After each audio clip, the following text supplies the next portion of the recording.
आजकल YouTube channel पर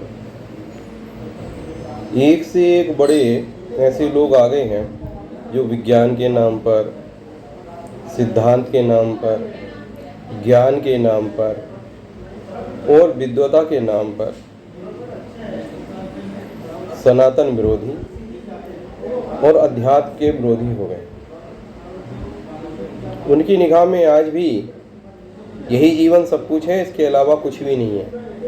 ना पुनर्जन्म होता है, मृत्यु के बाद आत्मा का कोई स्वरूप नहीं होता और आत्मा भी नहीं है, रूह भी नहीं है। इसी बात को सिद्ध करने पर लगे हुए हैं, लेकिन कभी भी वो झांक कर ये नहीं देखते कि आप चेक तो करो कितने पुनर्जन्म की सही घटनाएं हैं।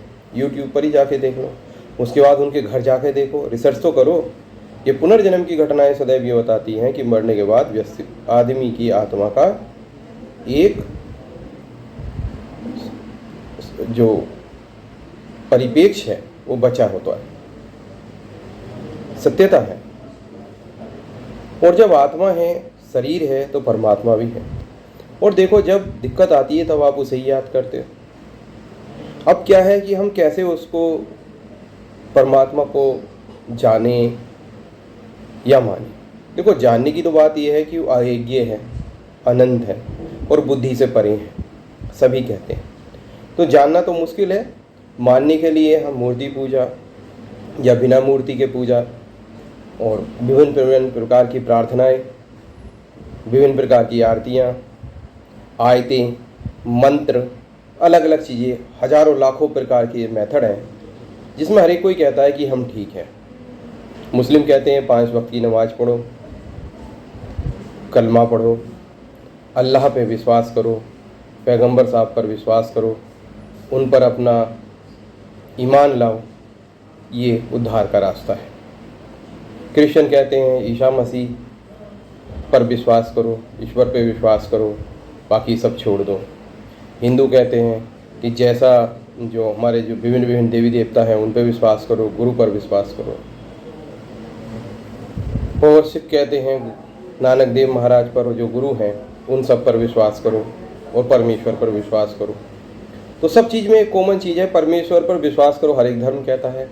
और साइंस भी कहती है कि कहीं एनर्जी है, कहीं सिस्टम है, और जो पूरा सिस्टम है वो अपने आप में एक ब्रेन है, तो वही परमात्मा है। सिस्टम सिस्टमेटिक ढंग से चल रहा है ना, अनसिस्टमेटिक ढंग से कुछ भी नहीं चल रहा।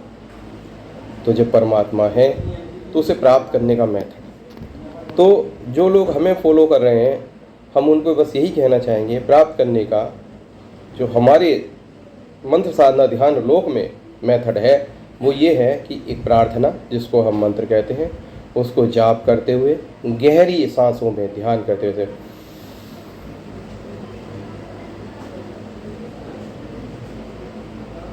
जब ऐसे सांस रोकी उसमें मंत्र का जाप और निकालते हुए ओम, इस तरह से लगातार जहाँ भी मौका मिले वहाँ आप करिएगा।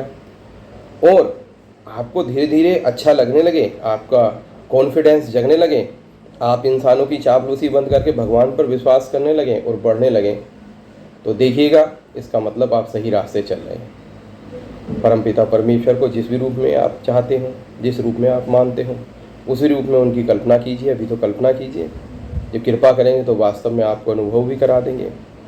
ईश्वर एक अनुभव गम्य महाशक्ति है, और कोई भी ऊर्जा हो वो अनुभव गम्य होती है। बिजली को आप अनुभव कर सकते हैं, गर्मी को आप अनुभव कर सकते हैं, इनको देख नहीं सकते। उसी तरह वो शक्ति है, एनर्जी है, उन्हें भी अनुभव कर सकते हैं, देख नहीं सकते। तो ध्यान करना डेली शुरू करें। ध्यान में जिन भी ईश्वर को आप मानते हैं उनको आप सोचें सामने हैं, और जिस भी रूप में आपको अच्छा लगता हो, गहरी सांसें जरूर लें, क्योंकि सांस और प्राण का एक दूसरे से संबंध है। उन सांसों के साथ साथ ध्यान करें और ध्यान में धीरे धीरे खो जाए। जहाँ भी बैठे हो, जैसे किसी ने आपको इंतजार कराने के लिए कह दिया, आप वेटिंग में, तो वहाँ धीरे से ध्यान कर सकते हैं। किसी को क्या पता चलेगा, आपका काम खत्म हो गया है वर्क प्लेस पे, आप ध्यान कर लीजिए। आँख खोले खोले भी कर सकते हैं, बंद किए भी नहीं, खोले खोले भी, किसी को भी पता नहीं चलेगा। तो ध्यान मुझे लगता है उन नास्तिकों को जो कहते हैं ना भगवान नहीं है, उन्हें भी लाभ करेगा। आप करके देखिए, आशा करते हैं आप आज से ही ध्यान प्रक्रिया शुरू करेंगे प्राणायाम के साथ और आपको लाभ होगा। अगली वीडियो में फिर मिलते हैं। नमस्कार।